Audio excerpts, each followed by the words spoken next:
Hello, everyone. Welcome to the News Browse News broadcast. NHK reports that North Korea has revised its constitution to include, for the first time, an explicit statement that leader Kim Jong-un, as head of state, commands the country's nuclear forces. Significantly, the revised constitution also removes any reference to reunification, thereby clarifying Pyongyang's official stance to treat the two Koreas as separate states. This revision, which was made at the Supreme People's Assembly in March but only recently disclosed to South Korean media on Wednesday, also newly defines North Korea's territory as bordered by China and Russia to the north and the Republic of Korea to the south. Despite these changes, the Constitution does not characterize inter-Korean relations as hostile.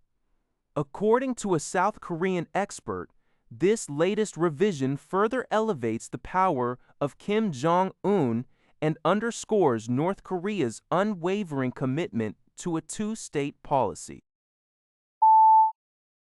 According to Asahi Shimbun, U.S. President Trump stated on May 6 that there was very good dialogue in the past 24 hours regarding ongoing negotiations with Iran, expressing optimism about a strong possibility of reaching a deal. He suggested that if Iran upholds its commitments, the Grand Fury military operation would cease, hinting at a potential de-escalation and the reopening of the Strait of Hormuz. However, the situation remains precarious as the U.S. military concurrently announced an attack on an Iranian flag tanker on the same day.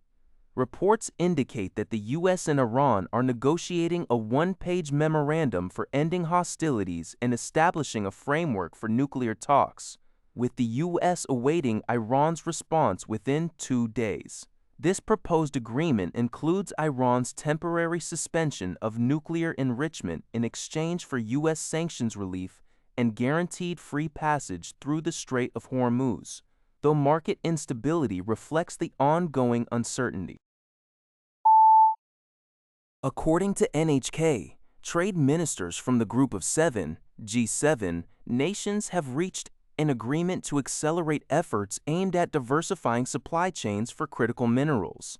The meeting, held in France on Wednesday, included Japan's economy, trade and industry minister Akazawa Ryose and U.S. Trade Representative Jameson Greer. A joint communiqué released afterward expressed grave concerns regarding economic coercion, including coercion through arbitrary export restrictions, a clear reference to China's actions concerning critical minerals like rare earths. The G7 vowed to prevent the weaponization of economic dependencies and stands ready to act against such coercion. Ministers emphasized the need for an appropriate market environment and closer cooperation with trusted partners to ensure long-term diversified supply capacities. They confirmed ongoing collaboration to establish a specific framework and develop necessary policies. According to Dushi Singtao Batca, a devastating traffic accident occurred in South Sumatra Province, Indonesia on May 6, when a passenger bus and an oil tanker collided head-on.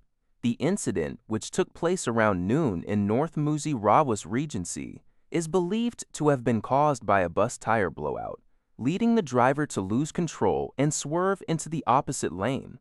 The oil tanker, carrying a large quantity of diesel, ignited immediately upon impact, resulting in a massive explosion and engulfing both vehicles in a raging inferno. Local officials have confirmed that the tragic event resulted in 16 fatalities, including 14 bus passengers and 2 tanker crew members. Additionally, 4 individuals were injured and hospitalized, with 3 reportedly in critical condition due to extensive burns. The article highlights Indonesia's persistent issue with frequent traffic accidents, often attributed to aging infrastructure and inadequate vehicle maintenance. Recent incidents, such as fatal train collisions, underscore the ongoing challenges in improving transportation safety despite government pledges. AI startup Anthropic has announced a significant computing partnership with Elon Musk's SpaceX, securing crucial access to a vast data center. This deal, reported by Japan Today, grants Anthropic, known for its Claude AI, the entire compute capacity of SpaceX's Colossus, one data center in Memphis, Tennessee, which includes over 220,000 NVIDIA AI chips and 300 megawatts of power. The facility was initially built for Musk's rival AI venture, xAI. This surprising collaboration comes despite past public disagreements between Musk and Anthropic CEO Dario Amodei. However, Musk recently expressed being impressed by Anthropic's staff and also announced the dissolution of xAI as a standalone entity, integrating it into SpaceXAI. The agreement will immediately boost Anthropic's Claude Pro and Claude Max services, doubling the capacity for its AI-powered coding assistant. This move by Anthropic is part of a series of large computing agreements aimed at meeting surging demand for its AI services, positioning it firmly in the competitive race against rivals like OpenAI in developing AI agents for businesses. The Colossus facility itself has faced controversy regarding its natural gas-burning turbines.